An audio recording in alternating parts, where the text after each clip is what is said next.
आप बेवा हैं? नहीं सुहागन। जब तुमने बेवा को बुलाया तो फिर ये सवाल करने की क्या जरूरत थी? बेवा कब हुई? बेवा ऑटोमेटिक नहीं होती। मियाँ मर गए हैं और मैं बेवा हो गई। मियाँ का इंतकाल कब हुआ? मैंने कहा था ना, बेवा ऑटोमेटिक नहीं होती, मगर मेरे बेवा होने में ऑटो का बहुत बड़ा दखल है। मैं समझा नहीं। दरअसल मेरे मियाँ अपनी कार के नीचे लेटे हुए थे, कोई पुर्जा चेक कर रहे थे बेचारे। मैं साथ में खड़ी थी, गाड़ी के नीचे से कहने लगे मेरे मियाँ, हमीदा जरा चेक जैक ऊपर कर देना। मैंने गलती से जैक नीचे कर दिया। बस फिर एक आवाज आई, ज़ादी। ज़ादी? मियाँ के पिचकने की वजह से पहला लफ्ज पूरी तरह अदा नहीं हो सका, तो उनका जोर सिर्फ ज़ादी पर ही चला। बहुत दुख हुआ। आप मेरे मियाँ को जानते थे? जी नहीं। तो फिर फजूल में ताजियत क्यों कर रहे? बहुत दुख हुआ। बच्चे हैं? 2 बेटे हैं, पढ़ रहे हैं। इतनी छोटी उम्र में यतीम हो गए? एक बात सुनो, पाकिस्तान में अगर बेवा खुश शक्ल हो तो बच्चे मुश्किल से 6-7 महीने ही यतीम रहते हैं बस। आपने दूसरी शादी कर ली? मरहूम से मेरी दूसरी शादी थी। बहुत लोग शादी करना चाह रहे थे, मगर मेरे पास फुर्सत नहीं है। मैं औरतों के हुकूक के लिए लड़ रही हूँ ना। अच्छा, घर का खर्च किस तरह चलता है? मेरे पड़ोस में सिंध हुकूमत के एक वजीर रहते हैं, मेरे मियाँ के बहुत अच्छे दोस्त हैं। मुझसे कहने लगे, भाभी जब तक मैं जिंदा हूँ आप समझे आपका शौहर मरा नहीं है।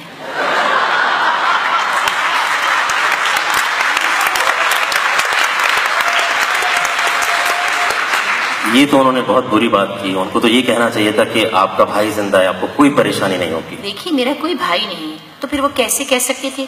आम और अमरूद लेकर रोजाना घर आ जाती थी। मेरी सास के घुटनों में दर्द रहता था ना, तो आकर हमेशा हमारे दरमियान बैठ जाती थी। परसों उन्होंने मेरी सास को इलाज के लिए टंडू आदम भिजवा दिया।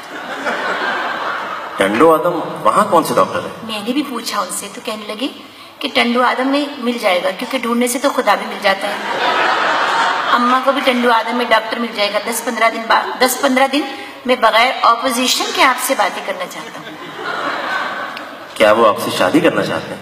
मुझे तो नहीं मालूम, वैसे मैं उनको बता चुकी हूँ कि मैं महाजिर हूँ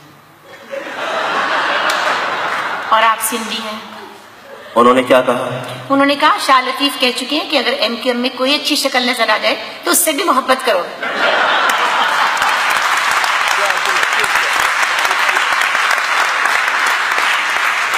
शाह अब्दुल लतीफ भटाई के जमाने में MQM कहाँ से आ गई?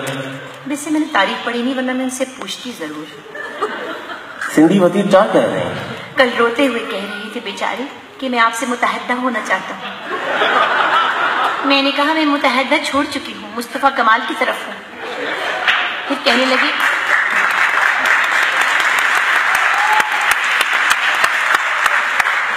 लगी कि जुबैर बलोच की कसम, आप मुझे बहुत अच्छी लगती हैं। मैंने कहा, साईं इसी वक्त चले जाए यहाँ से। फिर उन्होंने क्या कहा? वो तो मैं नहीं बता सकती। कहने लगे, मैं नहीं जा सकता, ECL पे हूँ। फिर स्कूल से बच्चे वापस घर आ गए और साईं मेरे बच्चों को बुरा भला कहते हुए चले गए। स्कूल के औकात को बहुत गालियाँ दी। स्कूल के औकात को गालियाँ क्यों दे रहे थे? कहने लगे, जब तक इस मुल्क में स्कूल के औकात ठीक नहीं होंगे यहाँ तरक्की नहीं हो सकती।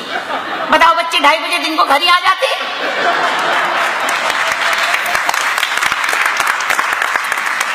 आप साईं से शादी करना चाहती हैं? नहीं। क्यों? वो शादियां कर करके थक चुके हैं। आपकी शादी हो चुकी? जी हाँ। एक? जी हाँ। तौबा करें तौबा, एक तो सिर्फ अल्लाह की जात है।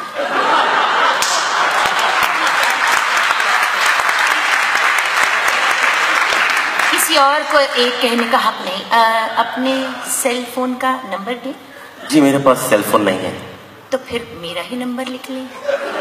जी इस वक्त मेरे पास पेन नहीं है। एम्बेसडर जावेद मलिक को जानते हैं? जी बहुत अच्छी तरह।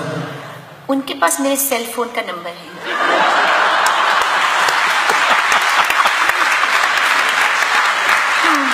वो तो बहुत शरीफ इंसान है। पाकिस्तान में जितने शरीफ है ना, उन सब के पास मेरा फोन नंबर है।